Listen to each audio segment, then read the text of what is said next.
Hope it's been a great month so far. Today's the 10th, my daughter's birthday. So it should be a great day today.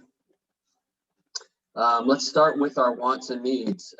Just unmute yourself because I can't see all y'all, and let's start with any wants and needs.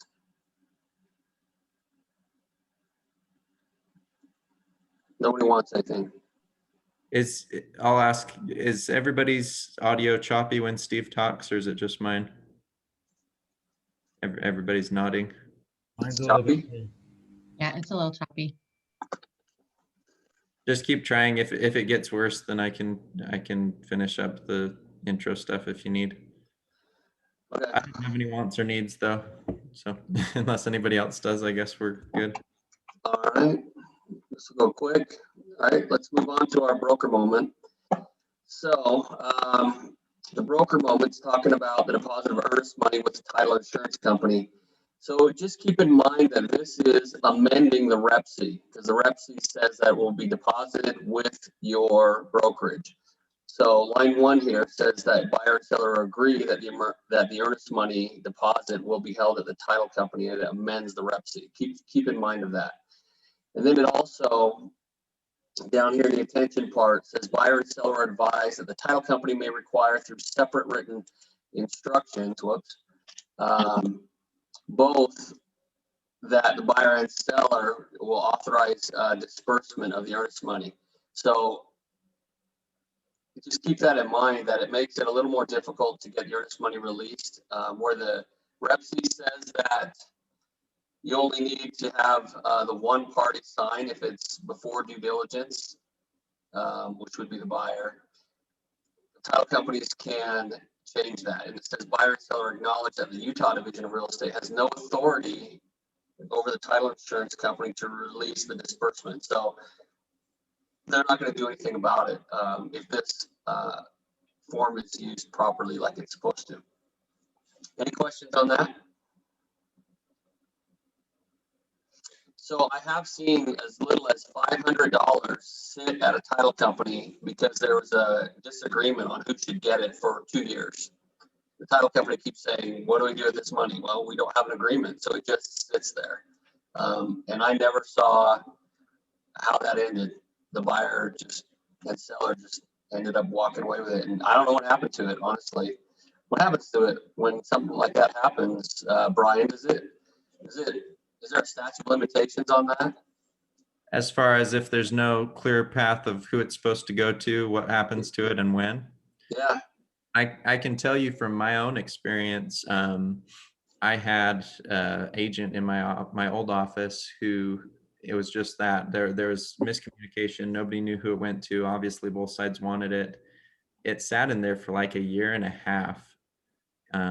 Every like 3 or 4 months, one of the sides would complain, and my agent would come to me and be like, Brian, what do I do? I would call the title company, and they'd be like, you need to get something signed that tells us what to do with this money. We just can't do anything with it. I honestly, same as you, I don't know if it ever got resolved or if it's still sitting there rotting in the title company account to this day. So yeah. Moral of the story is you have to be very specific, obviously. Okay. Upcoming classes, here's a list of our calendar on upcoming classes that are going to happen. Today is a little bit adjusted. We'll talk about that. But go to our backend website and you'll be able to see our calendar. All right. Weekly closers. Congratulations to all these people for our closing. We had 20 closings last week in the company. So congratulations. We'll also post this on our Facebook page. So good job.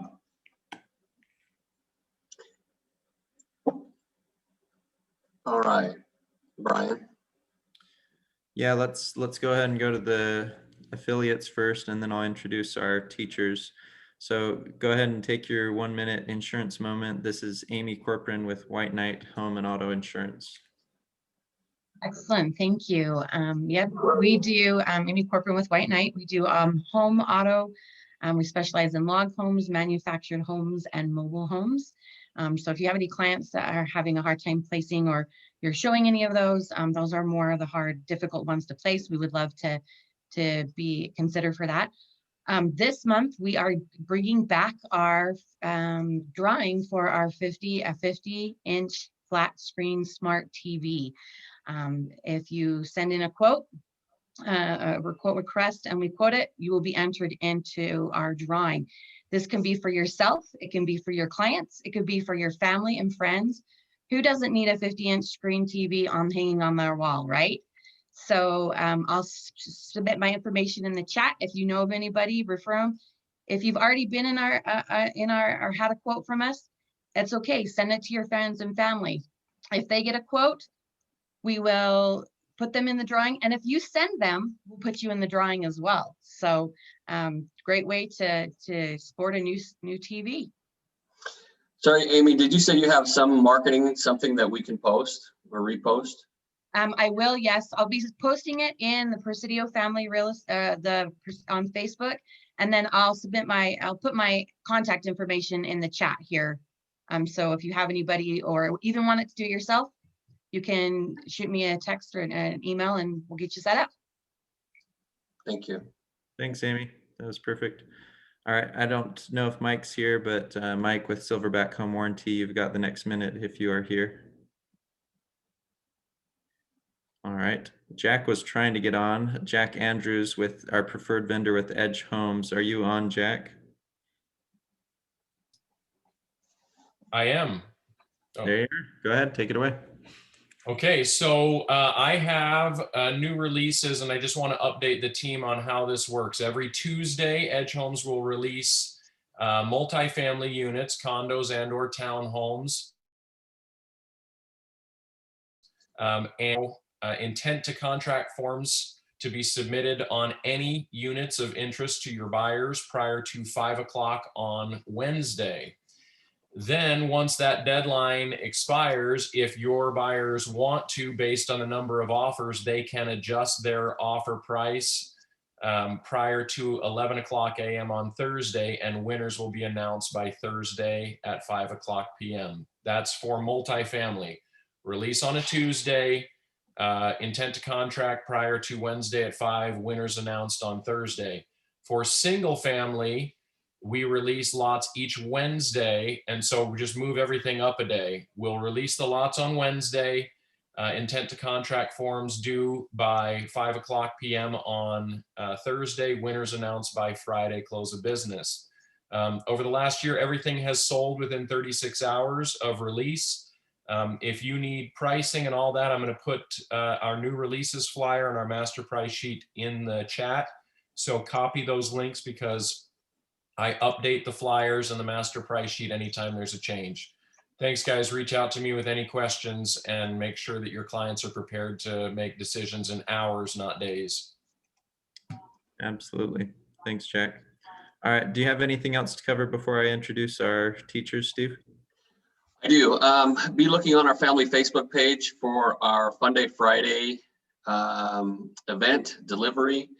We're going to do a few different things, so be looking for our family Facebook page, and then if any of our admins are on, be looking in our Slack for instructions for that.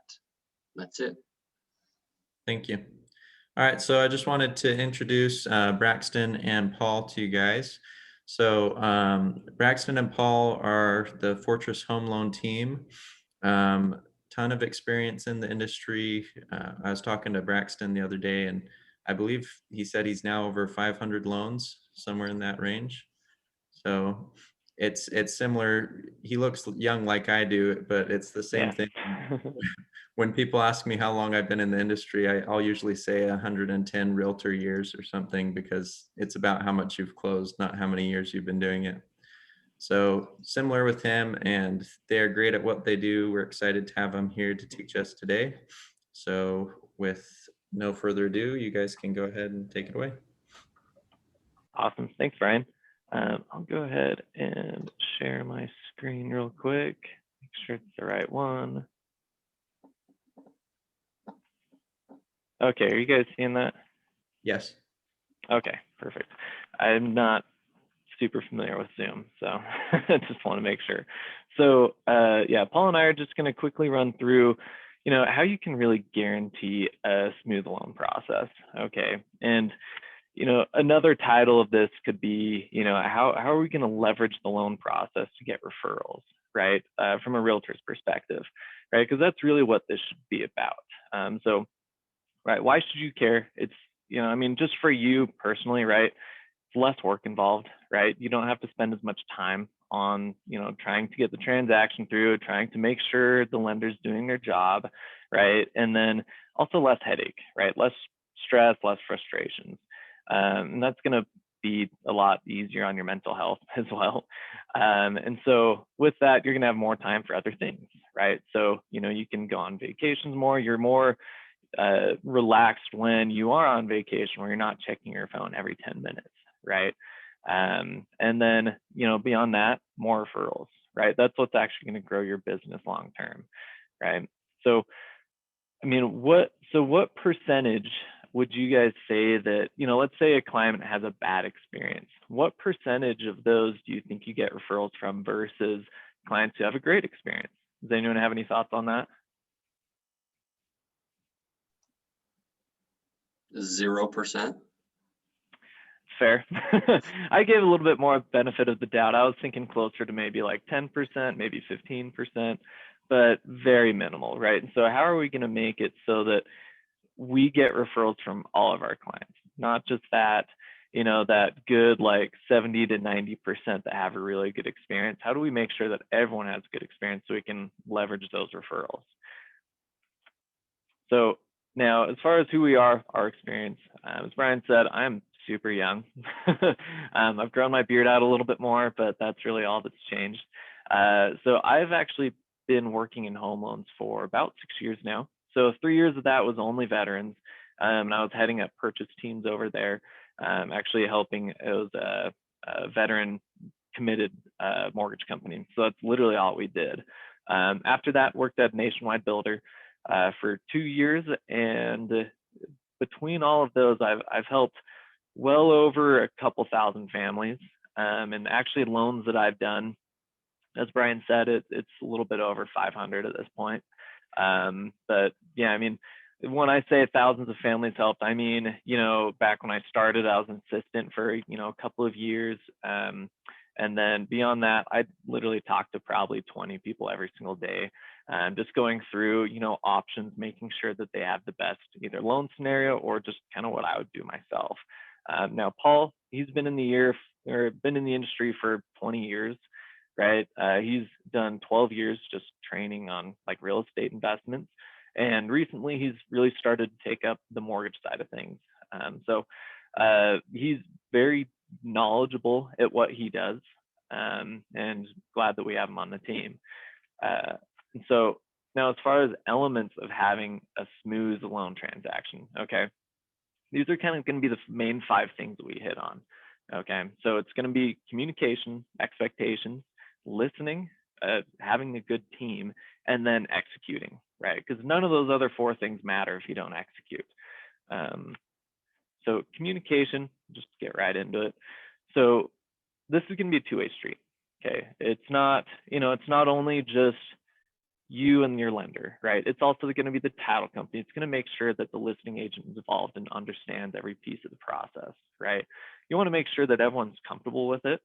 And if you start to build up a reputation of being a good communicator, it's a lot easier to get your offers accepted too. So that's one big reason why it's important to do that. And I'll just kind of go through my bullet points here. So key dates, right? It really, from a lender's perspective, they want to know when when the inspection is going to be back. Because, let's say an inspection is going to be back Friday. Appraisers are taking a little bit longer than I'd normally like them to. They're up to about like 7 or 8 business days right now. So normally I'll bleed into that a little bit. So if it's going to be back Friday, I'll order it on Wednesday because they're not going to get out there until the week after. So that helps make sure that our appraisal meets the deadline, right? And that's not getting in the way of anything. The other piece is going to be, a rate lock, right? I need to make sure that, if the buyers are going to be out of town that week, right? Or if they're, the seller's going on vacation or a 2-week cruise, like somehow seems like they always do, right, when they go under contract. I need to make sure that I have enough buffer on the lock to make sure that, if they end up extending for some silly reason like that, I don't want our client having to pay for it. So that's the other reason it's very, necessary to communicate on things like that. The other thing is, right, if we need to get a POA, I need to do that sooner than later because there's certain documentation we need to have them sign. And then, like I said, just making sure the title company is involved too, because if they don't know we need a POA, I don't know we need a POA, it's going to cause issues, right? Hey, just No, for clarification, could you tell us what the POA is for those of us who yeah. don't know? Yeah, of course. So power of attorney. So that's going to be, let's say the husband's deployed, right? And he's out of the country, right? Somewhere in the sandbox. If we know he's being deployed, normally it's a lot easier to just have his wife sign, him and his wife go to the title company and sign a power of attorney beforehand.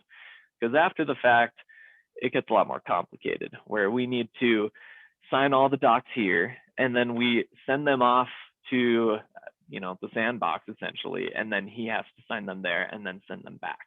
So it makes your closing process from a couple of hours to spanning over a week at that point.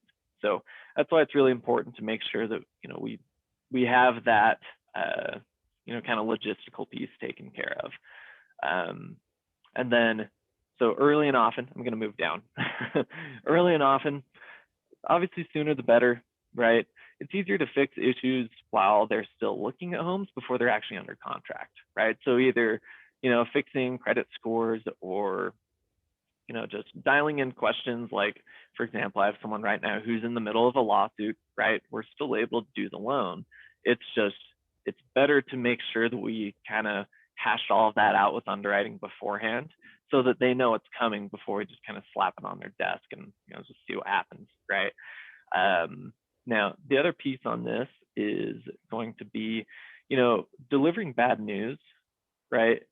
Delaying it only makes it so much worse, right? So sooner the better. It's the same thing. Once it's really never that bad. We always dwell on it for, I know when I first started, I had issues with it, right? So I used to dwell on it for the entire day and it'd be my last call of the day. And then it really wouldn't have been that bad when we would have had the whole day to fix it, right?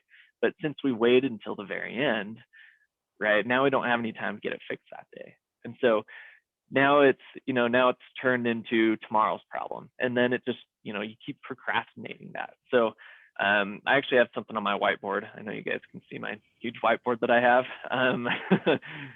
My saying is do it now, right? That's just something I live by. It's something that'll help you out tremendously on those tough calls. Now the other piece is, often, right? Check in at least once per week with your lender, right? Even if it's just like a pre-approval, right? It's always good to kind of know like where they're at, like, are they getting close? Should I be ready for something? Or even just run through scenarios, or if they're trying to bump their, their purchase price a little bit, or even like opinions on like where I think like where interest rates are going to go, right? So that's why I like to have that constant communication there, just from a lender's standpoint. Now, staying humble, so I'll go to the top right here. Honestly, even after, again, I've been doing this for 6 years, so I guess not super long, but I'm sure Paul can attest to this. There's something to learn in every single transaction. I don't care if you've done, 1,000 transactions, 2,000 transactions, you're never really going to know it all. I've learned that, you can really only know about 80% of this business. The other 20%, you just have to have a resource for it. And, if you go into a transaction thinking that you're all that and, you don't need to listen to anybody, everyone's going to get, just frustrated with you. Now, also understand the loan officer does want the loan to close. That's how they get paid. So the other thing that I like to prioritize is focusing on solutions and not just problems, right? So really that just puts you in the mindset of, it's kind of the same thing with underwriting, right? Some companies, they have underwriters who, they try and find ways to not do loans. I only like to work with underwriters who look for ways to get loans done, right? It's kind of the same mindset where, you want to find the solution. You don't want to be the person bringing everyone else down, because that builds your reputation, right? Now, the other piece is going to be feedback, right? Going back to it's two-way street, right? I like to get feedback on what I do. Sometimes, sometimes agents will question on reasons why I do some things certain ways. And, it's the same thing. Sometimes I'll ask an agent why they do one piece at one part of the puzzle versus later in the process, for example, right? And normally there's a method to the madness. And so if it is something, like, I always explain it, but at the end of the day, it opens up our eyes to doing things differently, right? And maybe it refines our process. Now, talking about process, right, we're going to go into consistency. The best way to be consistent is to actually run through a checklist on every single transaction.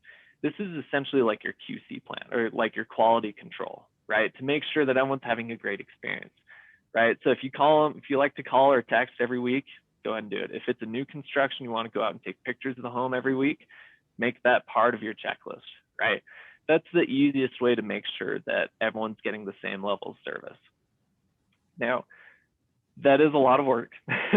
And so the best way to do this is to try and automate certain pieces of that, right? So either through like templates, or, setting up like a call each week with your lender, doing weekly updates, having like a software send out follow-ups for you, all that fun stuff. If you're dealing with, 100 different clients at once, it can be a lot. So finding those ways to automate it now will help you out tremendously down, in the future when you actually, when your business is growing, right, and scaling. Does anyone have any questions on the slide? I have a comment from the peanut gallery. Okay. The early and often section about calling lender once a week. I would encourage everybody to add that, whether you're on the buyer or seller side. Definitely. I've saved a few transactions where I was the listing agent, and I had my transaction coordinator call the lender once a week. And one of the times we accidentally waited 2 weeks to call. Turns out he hadn't even received the contract yet. So we needed an extension, but it never hurts, Well, it's always going to be better to over communicate than not communicate at all. So, if you have questions or concerns, we'd rather hear from you often, just like Braxton and Brian says, that on both sides, as a buyer and a seller's agent, communication is critical in the transaction from start to finish. Definitely. No, those are good points. Cool. And so for expectations, right, these are crucial, right? Making sure that everyone's on the same page for this. So my best way of it, explaining it is, first off, it's goal setting, right? You have to be really clear on what you're setting your goals for. If you're not setting goals, right, you're not setting yourself up to succeed. And it doesn't always have to be transaction based, right? So you can set, yearly, quarterly, monthly, and, ways to hit those goals by setting daily goals, right? That's how I have certain things set up, where I'll literally time block certain hours throughout the day to get certain things done, because I know if I don't, I'm not going to do it, right? So that's a really good way of, again, setting yourself up for success, because you're not going to hit your yearly goal if you don't have, action plans in place for every little piece of each day to, hit that. So, one thing you can think about after this call is, what do you need to do every single day or week, right, to hit your monthly and yearly goal, right? And that's going to start to form you into thinking as far as like just checking boxes, right, and finding different ways to be more effective. Now, the other thing is you can think transaction based, right? Are you looking to wow someone and get a referral, or do you already know it's going to be a tough client? You're just trying to do some damage control, right? There's lots of different goals you can even have based on a certain transaction, right? Now, the other piece is going to be trust, right? You need to be able to trust, whether it's your transaction coordinator, if you have one, right? If you need to trust your lender, obviously you need to have a relationship there. So it's definitely built over time. It's not immediate, but long-term, right? If you train and you trust them to do their job correctly, right? That's really the only way that you can scale your business. So that goes the same thing with your lender, right? If you have a good relationship with them, the longer you have that, the less you need to kind of babysit them, make sure the appraisal got ordered, right? Make sure that the borrower sent in their documentation, right? If you're doing that, if those calls, let's say, if you're checking in with them, weekly, and that call ends up being like 2 or 3 hours long, right? That's an hour and a half that you could have been working on someone else or getting someone else on, finding them a home. So a lot of it is finding ways to delegate, right, to either an assistant, transaction coordinator. For me, for example, I heard from a good mentor back last year sometime. It was after I had moved over to the Fortress Home Loan team, that I heard from a mentor that said, if someone walked in with an extra 50 deals a month for me, could I handle it? And honestly, right? And honestly, I couldn't, right? I was pretty much capped where I was at. And so based on that conversation alone, I went ahead and hired an assistant. So I've been actually training her for the last couple of months, and she's doing really well, right? But even though it doesn't make sense financially right now to have her on board, the goal is in the future, right? As I start to ramp things up going into the summer, right? That's when I'm going to need that capacity there. And so it's not necessarily something you need to do right now, but it's something to think about of, not necessarily having an assistant, but, either a transaction coordinator or, trusting your lender, or just finding ways to, make yourself more efficient. What are the $500 an hour tasks, right? You don't need to be doing something that you could pay out for $10 or $15 an hour, right? What's that higher paying task that you can be focusing on? Now, the last piece on the slide, it's my favorite term. It's the island of misfit loans. So is anyone familiar with the Santa Claus movie, the animation with the island of misfit toys? Cool. So that's kind of the same thing for loans, right? Not every single loan fits a box. And so this is normally going to be, 5 to 10% of transactions. This is, people trying to use Bitcoin for a down payment, their credit scores, sub 600, or, what I call solar bros, right? Those are the guys who will tell you they make $300,000 a year selling solar, but then I see their tax returns and they actually made 25. We have to get very creative on those ones. And while they're still doable, don't expect them to be like the first 90%. And, this is going to be your lender's job to communicate with you, to tell you that this is going to be in this bucket, right? Where it's not going to be a, quick and easy 15 or 20 day close. This is going to be something that's going to take, 30 or 45 days to get done. And again, they'll communicate with you, but you need to be able to listen to them and understand what they're saying. Does anyone have any questions on this slide?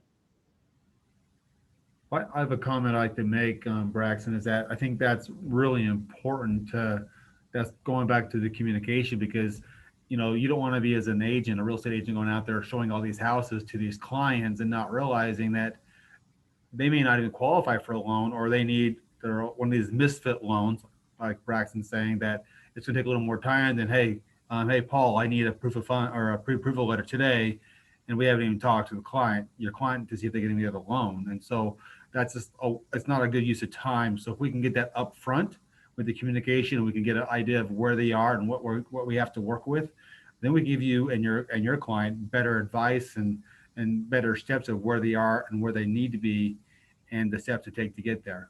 So that's huge. Exactly. Yeah, that's a great point. Cool. And yeah, again, like you said, like listening to the lender, right? That brings us right into our next slide. So kind of working out well here. So there's obviously two main, pieces that I think you should be listening to on each file. There's, there's other people in the transaction, like the listing agent, right? The sellers, making sure that everyone's happy. But these are the main pieces that, the lender sees. Okay. There's the client approach, right? Which is, this is more like sales 101. I'm sure you guys have had sales training, right? Finding the decision maker, finding the needs and wants, finding pain points. I've had years of sales training, so I'm happy to get more into it if anyone's curious. But the biggest thing that I hear from clients all of the time is, my agent's not involved, right? In new construction, they don't think they don't think their agent is worth what commission they're earning, right? And they'll see it on the closing disclosure, they know. And so the other piece is I'll hear from clients saying that sometimes the agents are making decisions for the client. That's how the client feels, at least, right? Sometimes that is kind of necessary, right? It's just what's best for them. But at the same time, like, make sure you're listening to them. And, ideally, how I go through things is if I know a certain product is best for them, I'll kind of guide them into that decision. I'm not making the decision for them, but I'm kind of showing them and educating them on why that's the best idea, right? Now, for example, right, on the logistical side of things for the loan, right, generally they're going to say, oh, my credit's mid 700s. Okay. If I pull the credit, it's going to be 680. I already know it. That's just how people work, is they always overestimate what things are going to come in at. They overestimate their income, right? So if they say they make, 90,000 a year, so you show them a $450,000 house, that doesn't necessarily always mean that's what they can actually afford, right? Again, going back to our solar bros, right? 300,000 a year selling solar, but they write everything off and they made 30,000. So it's really important to kind of listen for those things. And, normally it's best to get a lender involved early and, kind of run through the scenario with them and just make sure that you're really not wasting your time on it. Now, going to the loan officer, if I say someone's pre-approved at 300,000, means they're pre-approved at 300,000. I actually had a recent example of this last weekend where, the buyer's agent called me on a Saturday asking me to bump it up to 315. Well, it's someone with, 620 credit score. It's, and their DTI is already at 50%. It's not, I can't get it any more than that. So, luckily I have some tricks up my sleeve where I can kind of stretch that a little bit more. There's certain things with certain types of income that I can like increase for certain reasons or another. So I'm actually still waiting on his tax returns to be able to prove that. But understand that when we set that cap, that we're pretty much serious. And when loan officers do say that, they're not just trying to be rude, right? They're they ultimately have to follow like industry guidelines, right? It's not always up to them on deciding what the DTI cap is or what the credit score cap is. And a lot of times, there's going to be internal overlays here. So it's always worth having a lender who's, open and transparent of what programs are out there that, not necessarily they have access to, because that happens. Not every company has every product. So that's another thing to kind of keep in mind. And then we'll kind of move on to team. So team is going to be, there's going to be a few slides on this one. So does anyone have any questions at this point?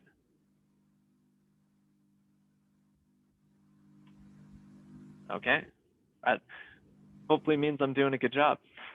I think you're muted, Brian. Somebody unmuted themselves briefly when you asked if there was questions. Oh, gotcha. So whoever that was, go ahead and ask your question. Maybe they changed their mind. Maybe. Okay. Well, I'll keep going. So for your team, right, this is absolutely essential for growth, right? To be able to scale your business, right? Again, going back to it, you have to be able to delegate certain tasks. You can't just work 24 hours a day, because even at that, there's going to be a point where you can't physically do more. And so there's a big reason for, making sure you have a good team set up, like a solid core that you can trust and you can move forward with. Now, all the big players, right? And I know they're evil, right? No, Zillow is a bad word, but they, all of these guys, they're all, they all have their own teams in place, right? They're big enough where they can just, buy their own mortgage company and, set everything up where they can do it all in-house. However, right, this is still crucial for them. This is how they're growing to such bigger scales, right? They're able to control the process and make sure that everyone has a great experience, right? This is why they do that. Now, you need to find a team with similar values, right? Clients will pick up on the differences, right? And it doesn't necessarily have to be a huge difference of, this person is religious, this person isn't religious, right? It can be as simple as, I'm telling them they probably shouldn't be spending, $2,500 a month on their $5,000 income, right? If the agent is pushing them for that, well, my values don't necessarily align with theirs for what makes, like fiscal sense, right?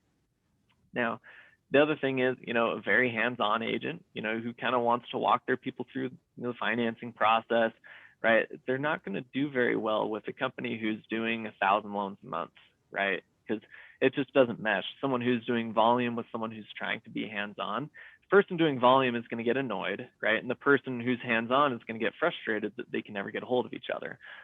So it's very important to find someone who kind of meshes with your values on that. And that doesn't necessarily just go for lender. That goes for, TCs, that goes for title companies, that goes for everyone, right?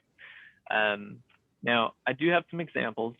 I won't hit on them too in depth, but, just an example of, sometimes, other lenders can still have issues, right?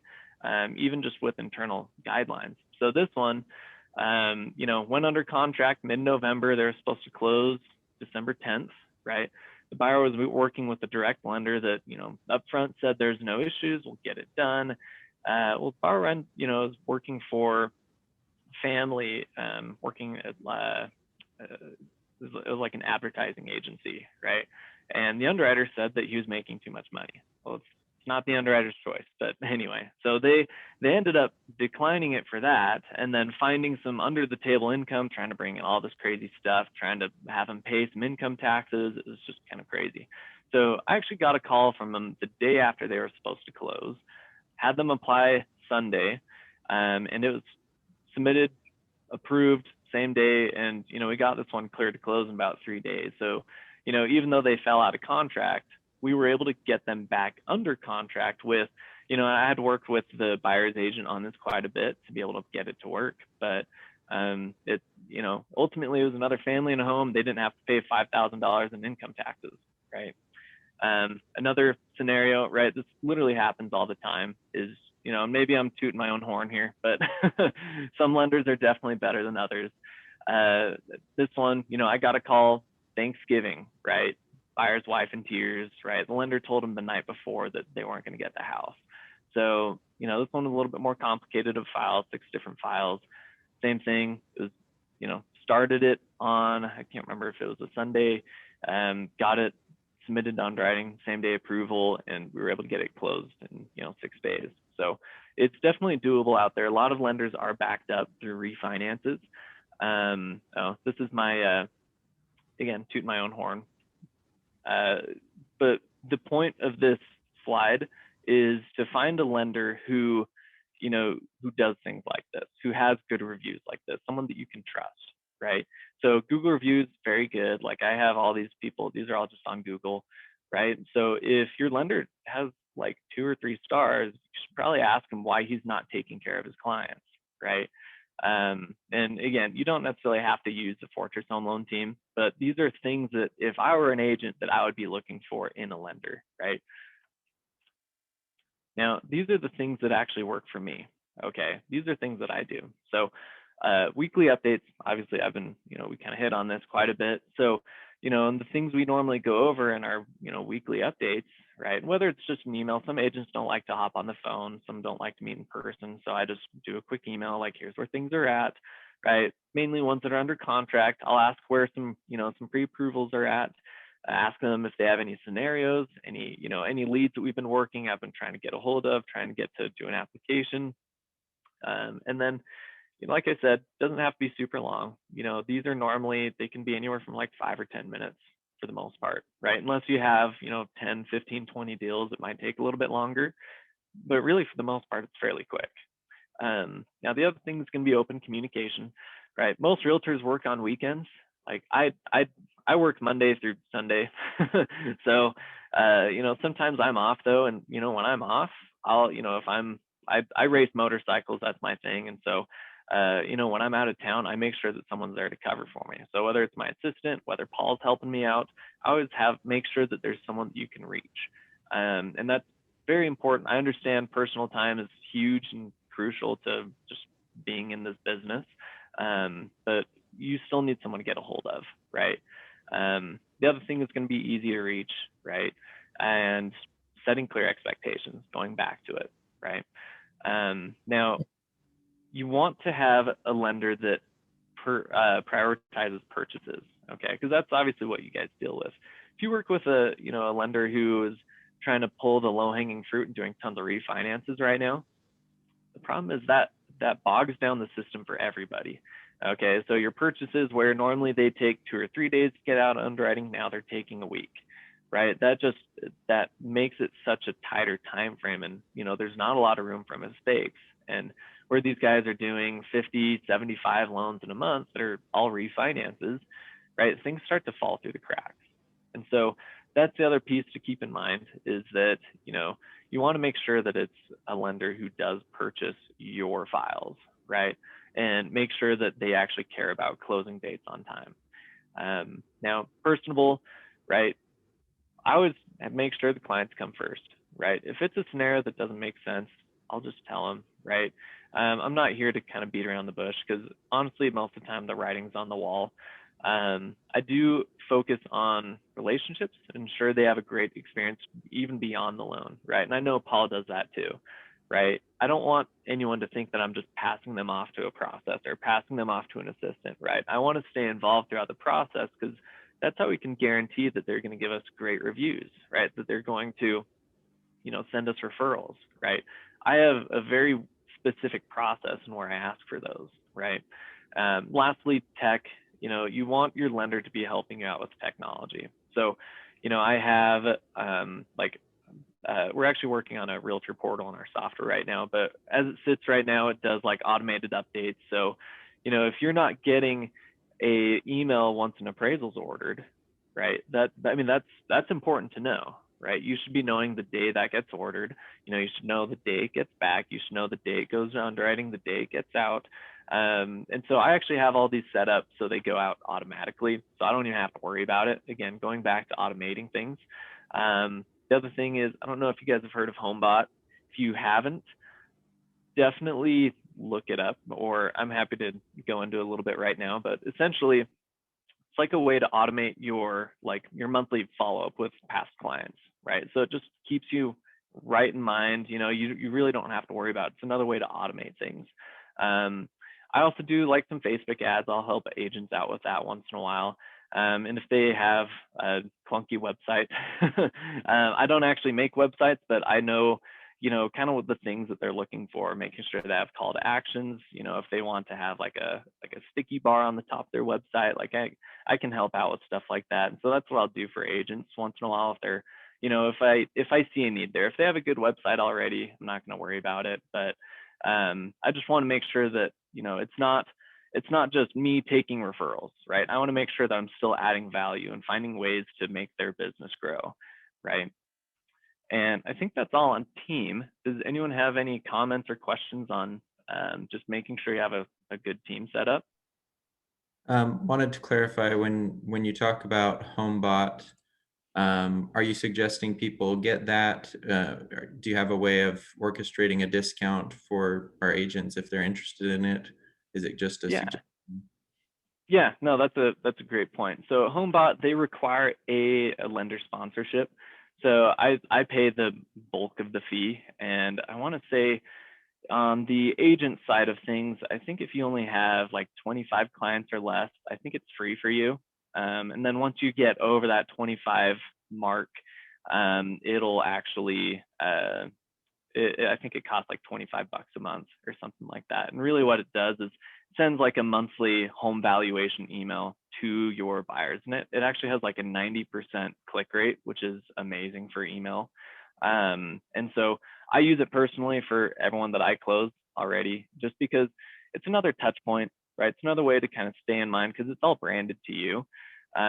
It's a lot of agents will send out recipes and send out calendars. This is like my recipe that I send out each month, and it's more focused to what their home is worth now. So I think it's huge. Some people don't like it. Most people that I talk to really love it, though. Are you okay if I show people what it looks like? Because I actually really do like it. Do you want me to pull up, like on my house, what it would look like? Oh, I've already got mine up. The email I got this. Yeah. Oops. I can share it really quick if you want. Yeah. Stop share. There we go. So this is what it looks like when they open the email. 90% open rate's insane. So I just wanted to show you guys how this looks. So you set your clients up on it, you put in their address and everything, and then it automatically generates what their home's worth. As you can see, I'm getting this from a loan officer I met a while back, but she just put me on her list, I guess. So I've been getting this for a while. But you opened it. Yeah, I always open it.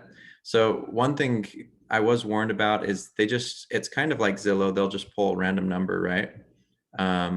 So you want to warn people when you set them up on it, hey, don't bank on that number, let me know and we'll update it. So then when they tell you, yes, I want you to update it, you do a CMA and then you update it. And from then on, they'll base it on your updated number and everything. But it shows them the estimated value of their house. It takes out what they owe on their mortgage so they know what their equity is.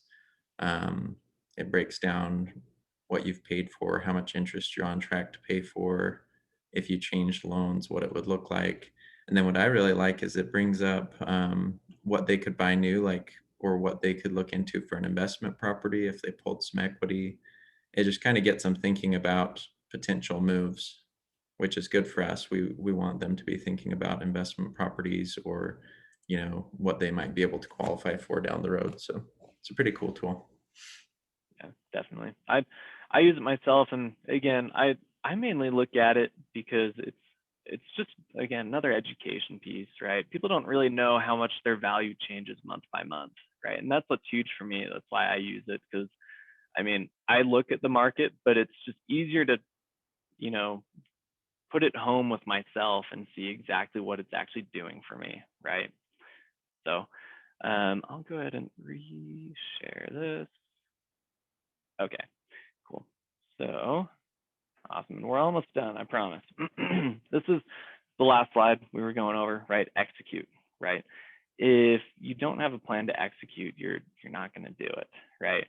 So the first step, and this is how I do it. Some people have different strategies for it. If you do, that's fantastic. This is what I do. And the thing is, most people don't execute, right? This is what's going to set yourself apart, right, from other realtors. So first one is identify, right? Identify what you're missing, what you're lacking, whether that's, something in this presentation, right? Let's say you don't do weekly updates, right? Okay, you've identified that. Okay, now you have to make a plan and set your goals, right? What do you want to accomplish? Plan on how you're going to get to that point. That's what's really crucial, is setting your goal and then setting your plan to, those kind of coincide, and then you have to do it. Again, what I do is I time block. So, if it's something that's going to take me, if I want to call through like old clients, I will literally set aside an hour during the day, every single day. Let's say if I know I'm not going to be busy at 2 o'clock, I'll literally set aside that hour where I don't answer emails, I don't answer phone calls, and I just call through those clients, right? And that's the only thing that I do. And so time blocking is very, very effective. It is a little bit tough sometimes because sometimes you get a call and it's important. So my time blocking ends up being like 10 minutes here, like 30 minutes there, but I make sure I get in that hour. A lot of people need to set aside that whole hour chunk though. Now, the other thing is automate, right? Checklists, software, reminders, whatever helps you remember, and make sure that you're, consistent across the board, right? And then the last piece is scale, right? Once you have all of those pieces in place, now you can scale because now you have a little bit more time on your hands. Then you repeat, right? You go back, right? Okay, what can I identify that, that I'm missing now? And you just go straight back through the list. And so lastly, I have a fun little mortgage meme, if you guys care. Thought it was funny. This is my questions page, but this is clients can never, for some reason, understand what bank statement I need. And I'll get screenshots. I'll get 1 page out of 15. It's hilarious sometimes. But anyway, so if you guys, this is kind of the question part of the meeting. I wanted to leave you guys, 10, 15 minutes to ask questions. For me, Paul, I'm sure Brian will chime in for whatever you guys need help with. I like how you said, I'm sure Brian will chime in. There was a little bit of exhausted. I'm volunteering you.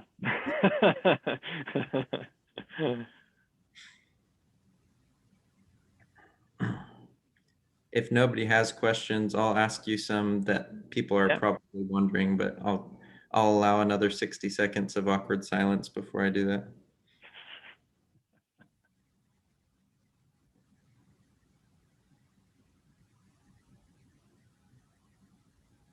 Go less than 60 seconds.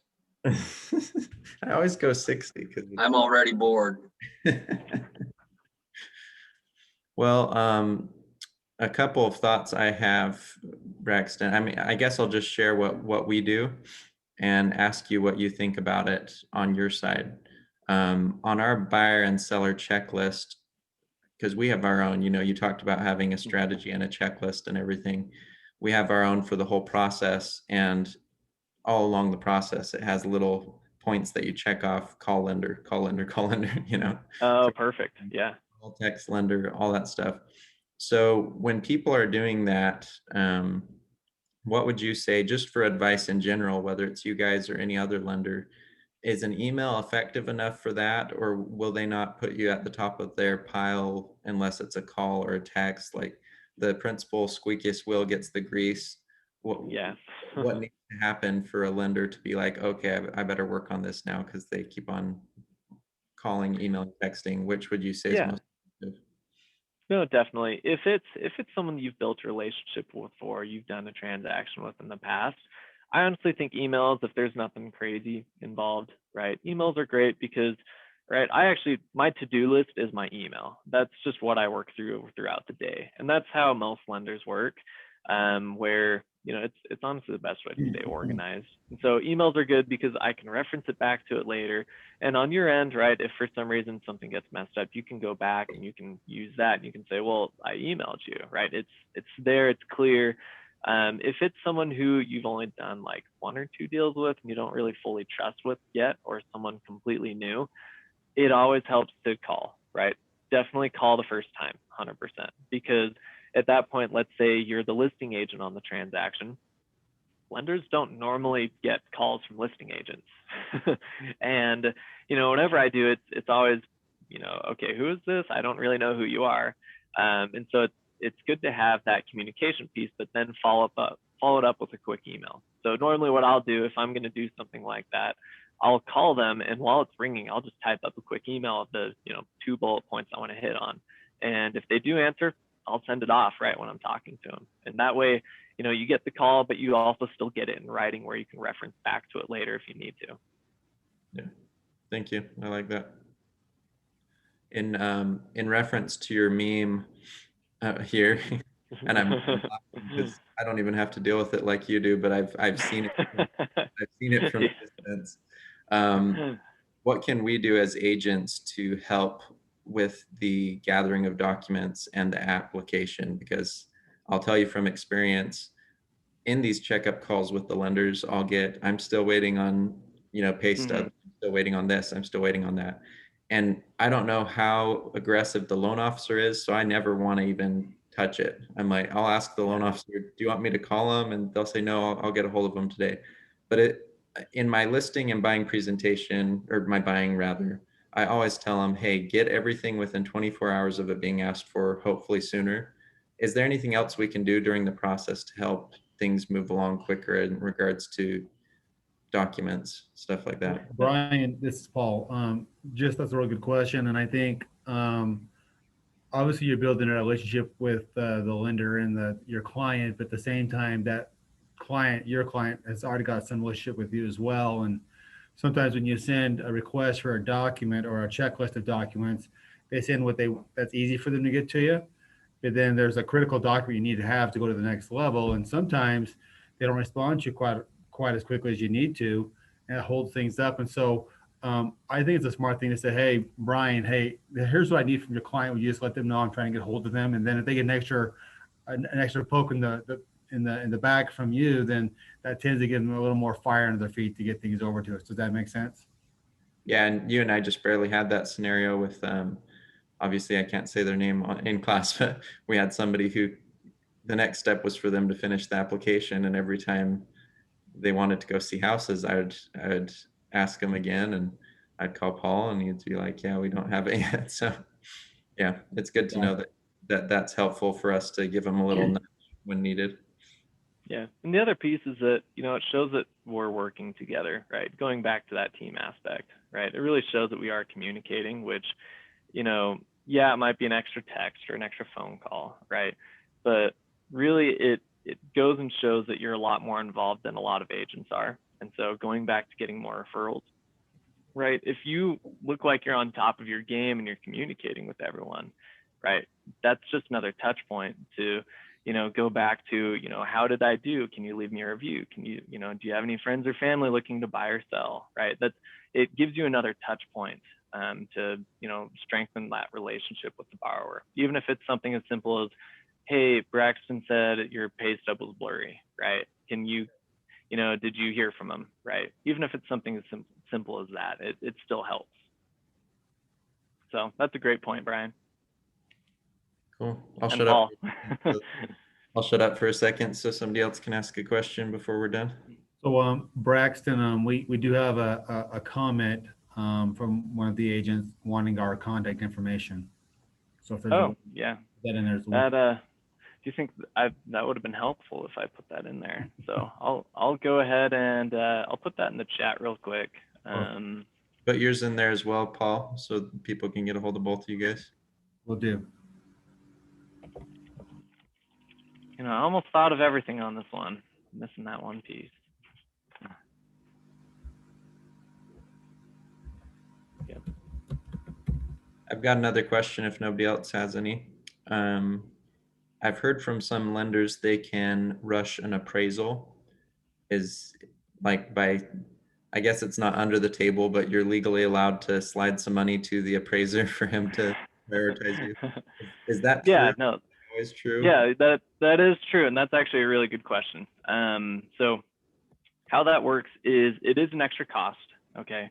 And normally most lenders will just pass that on to the buyer. And so why it's legal is because you are paying for an additional service. So where it's coming back normally in like 7 or 8 business days, now it's going to come back in 5 days. If it's, it used to be that lenders, when they had their own panel of appraisers, it was a lot better because, they could make sure their turn times are really good.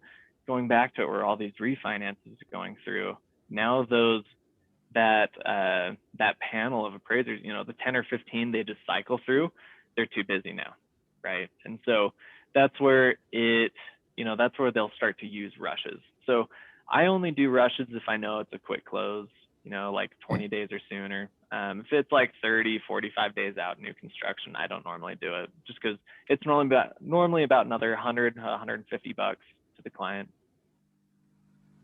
Okay. Good to know. Thank you. It sounded dodgy when I found out about it. So I'll see make Shuffle another 50 bucks. So yeah, no, it's legit. Yeah. Because you can pay to rush anything, package delivery, all sorts of stuff. So I guess it does make a lot of sense. Same thing. Yeah, exactly. It's, it would be different if I said, here's $100 to rush the appraisal, and also here's, another 200 to make sure I get 500,000. That's a different story. So that sounds like 2005, 2006 type strategies. That second example. Exactly what happened. So.